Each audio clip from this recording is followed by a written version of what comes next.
Bharat Ratna doctor Babasaheb Ambedkar, लोकशाहीर अण्णाभाऊ साठे, राजमाता अहिल्याबाई होळकर,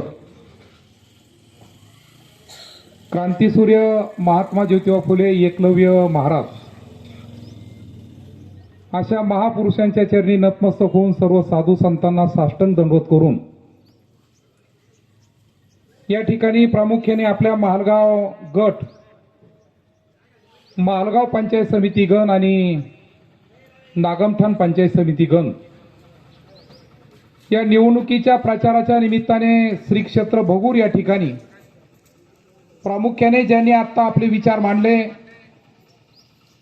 ते शेतकरी संघटनेचे नेते सन्माननीय अजिती काळे साहेब, या ठिकाणी प्रामुख्याने हजर असलेले आपले ज्येष्ठ मार्गदर्शक बापूसाहेबजी झिंजोर्डे पाटील, या ठिकाणी श्रीरामपूर आलेले शेतकऱ्याचे नेते चोरमलजी, या ठिकाणी येत असताना यांचे विचार या ठिकाणी चालू होते ते आपले सन्माननीय सतीशजी शिंदे, उपतालुका प्रमुख डॉक्टर प्रकाशजी शेळके, सन्माननीय सुभाषजी भराडे पाटील, या ठिकाणी प्रामुख्याने नागमठाणून आलेले सन्माननीय रामनाथ पाटील तांबे, सन्माननीय नानाभाऊ जगदाळे पाटील, या ठिकाणी सिरसगावचा पूर्ण कारभार ज्यांच्या मार्फत आम्ही या ठिकाणी पाहतोय ते संभाजी पाटील डांगे, वराडेजी, रामेश्वरजी पाटोळे, एमपी काका शेळके पाटील, आमचे गिरीजी,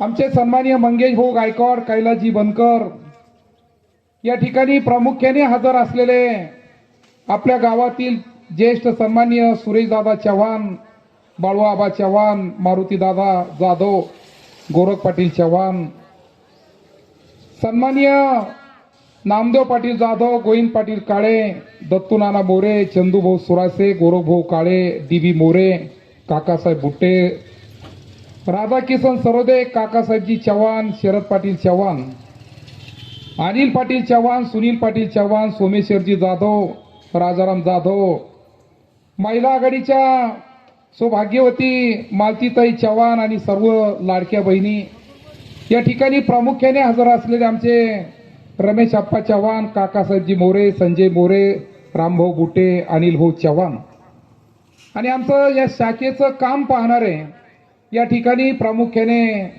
विनोद भाऊ असतील, उत्तम भाऊ असतील, नवनाथजी असल, हे शाखेचं या ठिकाणी काम त्या ठिकाणी पाहताय.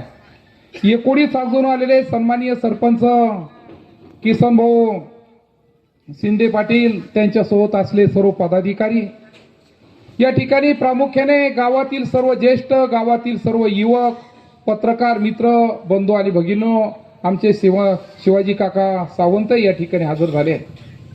मी सर्वांना मनापासून या ठिकाणी धन्यवाद देतो. आत्ताच माझ्यापूर्वी काळे साहेबांनी आपलं मनोगत व्यक्त केलं. काळे साहेब, मी चुकून कोणाचं नाव घेत नाही.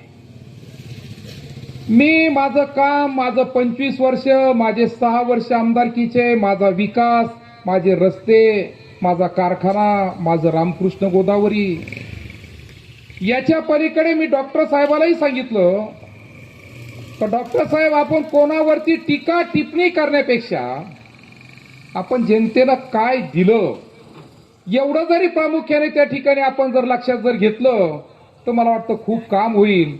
परंतु ज्यांना भाऊ लोकांना माझं स्वप्नात रात्रंदिवस मला माझ्यावर टीका केल्याशिवाय त्यांना झोपच येत नाही.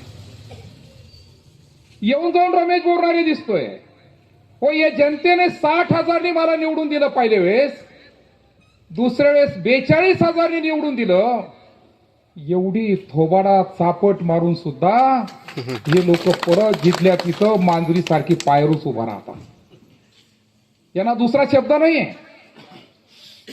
वास्तविक पाहता शिवसेना भाजपाची युती झाली काळे साहेब, आणि युती झाल्यानंतर 5 जागा शिवसेनेच्या वाट्याला आणि 3 जागा भाजपाच्या वाट्याला गेले.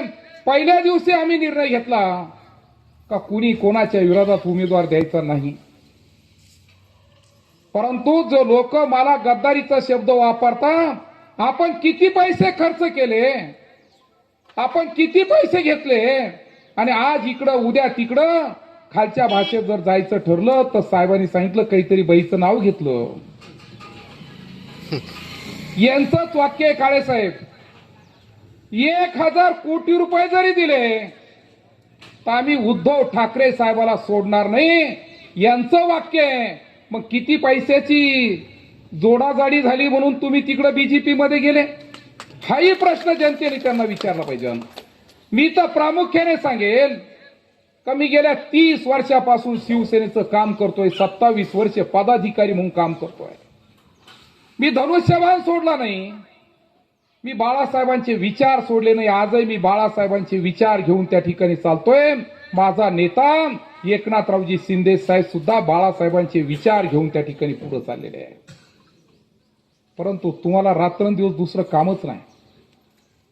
रात्रंदिवस रमेश बोरणारेच आठवतोय. रात्री स्वप्न सुद्धा रमेश बोरणारेचेच पडताय तुम्हाला.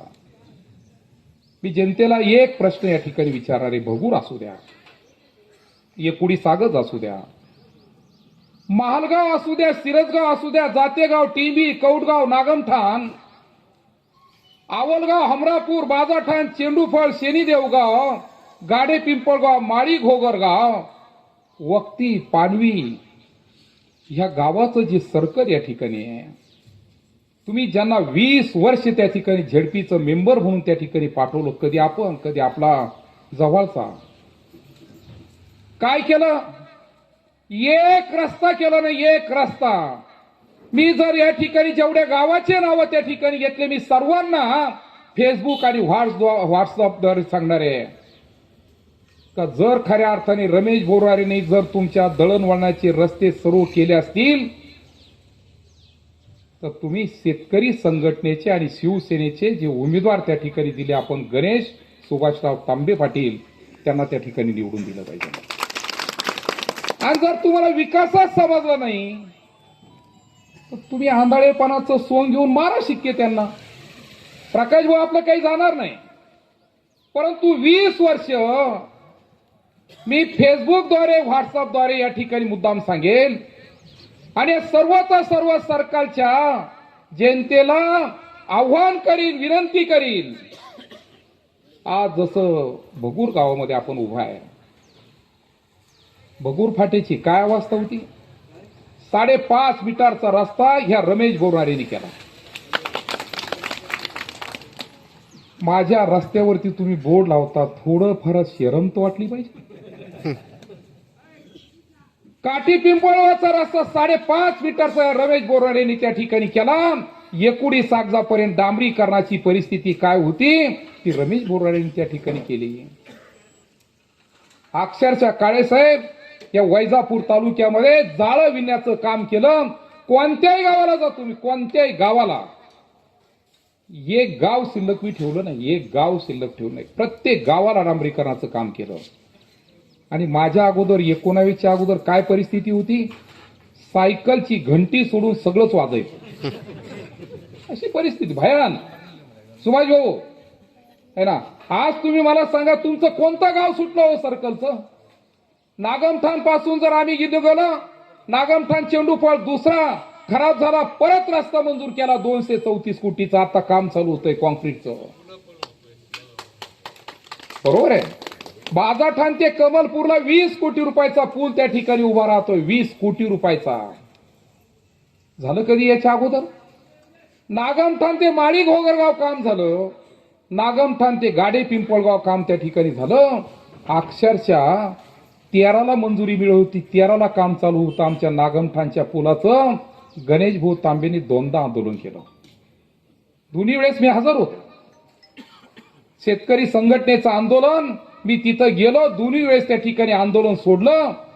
आणि आत्ता रस्ता चालू झाला, आत्ता पूल चालू झाला, याच्या अगोदर चालू झाला नाही. पुलाचं काम असू द्या. या ठिकाणी मालगाव स्वतःचं गाव आहे. मालगाव काय परिस्थिती, मालगाव सिरसगावची, संभाजी भाऊ बरोबर आहे, भगवान भाऊ काय परिस्थिती होती? अक्षरशः गुडघ्या इतके खड्डे त्या ठिकाणी होते. बाजारपेठेचं गाव आहे. मी सिरसगाव जोडलं, मी पानवी जोडलं, मी वक्ती जोडलं, मी बाजाठाण फाटा ते चेंडूफळ 22 किलोमीटर जोडलं. 22 किलोमीटर का नाही करता आलं तुम्हाला? आणि म्हणून काही गाव माझ्याकडून कमी होतील, परंतु आजच्या प्रचार सभेच्या निमित्ताने या ठिकाणी मी सांगणार आहे का गणेश भाऊ तांबेच्या रूपाने शेतकरी संघटना आणि शिवसेनेने त्या ठिकाणी उमेदवार दिला, ही जाहीरपणाने त्या ठिकाणी सांगतोय. काळेसाहेब, माझ्याकडे 5 उमेदवार होते. आमचे सतीश भाऊ शिंदे, संभाजी पाटील डांगे, डॉक्टर प्रकाशजी शेळके, सोमनाथजी भराडे, का आता जी पंचायत समिती लढवत आहे, बरोबर आहे, प्रवीण पवार आहे, हे सगळे उमेदवार 5-6 उमेदवार आपल्याकडे त्या ठिकाणी होते. परंतु सर्वांनी एकच निर्णय घेतला का आपण थोडं थांबू आणि शिवसेना आणि शेतकरी संघटना जर एकत्र जर केलं आणि ज्या गणेश तांबेनी शेतकऱ्यांसाठी खूप दिवसापासून आंदोलन चालू केलेलं आहे त्यांना जर पाठिंबा जर दिला तर निश्चित आपलं त्या ठिकाणी काम चांगलं होईल. आणि आम्ही गणेश तांबेच्या पाठीमागं त्या ठिकाणी पाठिंबा देण्याचं काम त्या ठिकाणी केलं. विरोधक काय म्हणतील मला माहित नाही, मंगेश भाऊ हे ना, विरोधक चांगलं कधी म्हणत राहतात हे ना, विरोधक कधी चांगलं म्हणतात आणि तो माणूस आयुष्यात कधीच चांगलं म्हणू शकत नाही, त्याचा स्वभावच नाही. मी पाहिलं गेल्या 25 वर्षापासून त्या ठिकाणी मी जवळून पाहतोय, कधीच नाही. प्रत्येकाला समोरचा माणूस त्याला वाटतं हा माझा कधी शत्रू होईल, मोठं करण्याचं कधीच काम करत नाही, कधीच नाही. थोडस सुरेश आल्हाट पुढे निघला, बरोबर सुरेश भाऊ आल्हाटला पाठीमागं खेचण्याचं काम करायचं. मी ठरवलं, सुरेश भाऊ आल्हाटच्या पत्नी अर्चना ताईला त्या ठिकाणी मी उमेदवारी दिली. मंगेश भाऊ गायकवाडला विनंती केली, ते म्हणले बिलकुल माझी कोणतीही अडचण नाही. कैलास भाऊ बनकरला विनंती केली, माझी कोणतीही अडचण नाही. आणि सुरेश भाऊच्या पत्नीला पंचायत समितीच्या या भागामधून आपण उमेदवारी दिलेली आहे.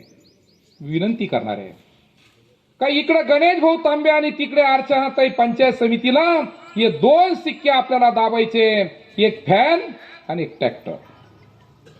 बरोबर आहे, निशाणी फॅन आणि ट्रॅक्टर आहे, परंतु काळेसाहेब त्या फॅन आणि ट्रॅक्टरच्या पाठीमागं धनुष्यबाण दडलेला आहे,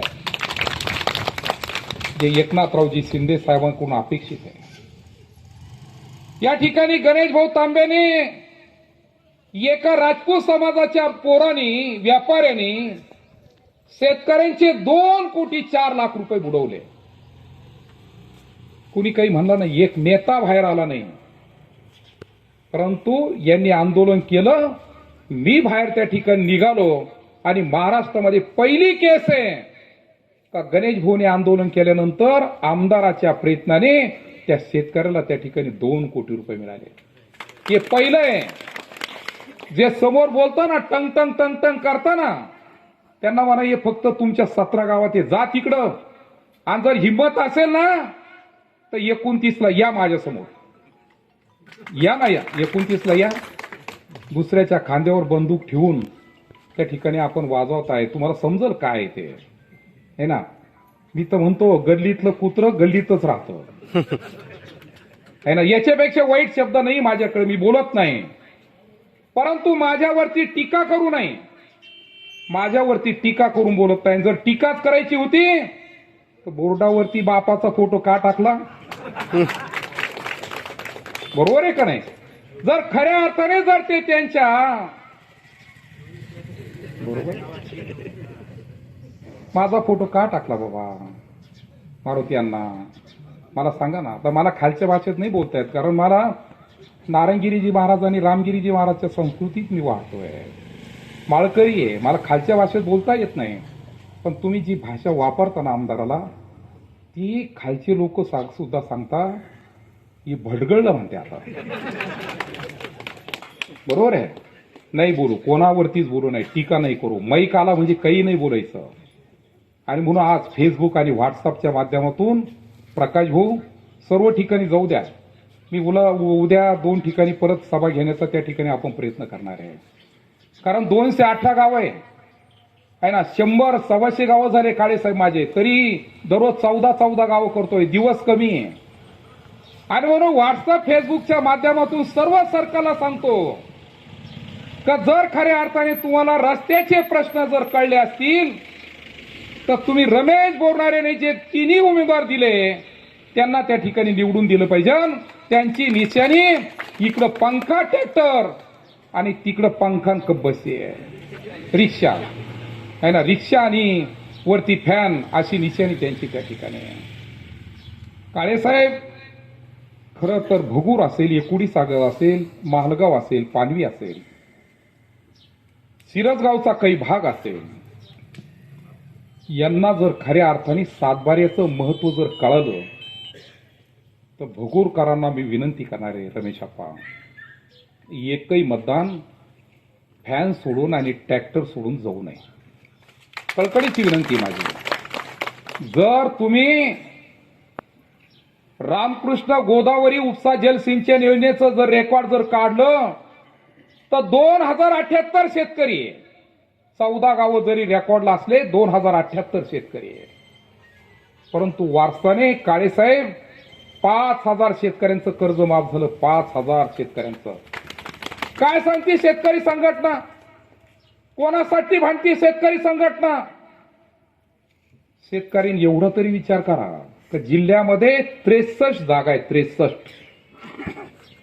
द्या नाही एक जागा शेतकरी संघटनेला तुमच्या भांडणासाठी. त्यांना काही पाहिजे नाही. गणेश बोला थोडं सभापती व्हायचंय, आरोग्याचं पैसे लुबाडायला ना. कोरोनाचे पैसे नाही पुरले हो, कोरोनाचे पैसे नाही पुरले. आता ज्या भाषा वापरता ना, मी बोलत नाही, परंतु गणेश भाऊला काही सभापती व्हायचं नाही. गणेश भाऊला 24 तास तुमची सेवा करायचं काम करायचंय. आणि म्हणून तुम्ही द्या एक संघटनेला, द्या एक शेतकरी संघटनेला. 63 जागा आहे ना, एक शेतकरी संघटनेला दिल्याने कोणतं बिघडतं? जर खऱ्या अर्थाने तुमचं नातं शेतकरी संघटनेबरोबर असेल, तुमचं नातं सातबाऱ्यावरती जर असेल तर भगूर, एकुडी सागर, महालगाव, पानवीचा काही भाग, सिरसगावचा काही भाग, टेंभीचा काही भाग, एकही मतदान गणेश भाऊला सोडून पडणार नाही, एवढी आपण काळजी घ्यायची. साहेब अक्षरशः रामकृष्ण गोदावरी उपसा जलसिंचन योजनेच्या बाबतीमध्ये मला खूप त्रास झाला. त्रास देणारे हे लोक आहे जे आज तुमचं मतदान मागतं ना, हे लोक मला त्रास देणारे. यांना वाटलं जर रामकृष्ण गोदावरी जर माफ जर झाली तर 17-18 गावात आपलं काही शिजणार नाही. या लोकांनी मला एवढा त्रास दिला का अक्षरशः यांच्या नेत्याला फोन करून सांगायचे का एकनाथरावजी शिंदे साहेबाचा रमेश बोरणारे आमदार तो रामकृष्ण गोदावरी माफ करण्यासाठी प्रयत्न करतोय, तेवढं होऊन देऊ नका. अहो एवढं तुम्ही वरून काळे मधूनही काळे, एवढं काम करावं. या ठिकाणी वाघाई मातेला नतमस्तक होऊन सांगेल मी का हे लोक सांगायचे रामकृष्ण गोदावरीचं कर्ज माफ होऊ देऊ नका. आता काय सांगता? रमेश बोरणारे रामकृष्ण गोदावरीला चालू करायला निघाला, ती चालू होऊन देऊ नका. युवकांना मी सांगेल काही करा, परंतु जर का तुम्ही रामकृष्ण गोदावरी आणि गणेश तांबे सोडून मतदान केलं, अर्चना आल्हाट सोडून मतदान जर केलं, कदाचित आपल्या हातून थोडं पाप झालं हे मी त्या ठिकाणी बोलणार आहे. कळकळीची विनंती आहे. दिले ना आपण 20 वर्ष दिले, काय दिवे लावले हो तुम्ही? काही दिवे नाही. आणि मग सर्वात मोठं काम या भागामध्ये रामकृष्ण गोदावरीचं झालं. सर्व गावांना विनंती का आपण त्याची काळजी घेतली पाहिजे. मला त्याला चालू करायचं आहे. मी शब्द दिलेला आहे, मला चालू करायचंय रामकृष्ण गोदावरी आहे ना. रामकृष्ण गोदावरी जर चालू जर झाली तर फक्त 14 गावं नाही, माझं चिंचडगाव शेजारी आहे, तुम्ही आम्ही शिवभाऊ आहे. जर रामकृष्ण गोदावरी जर चालू जर झाली तर त्याचा फायदा चिंचडगावला पण होतोय. फक्त एकच वाल लीक राहायचा. विनोद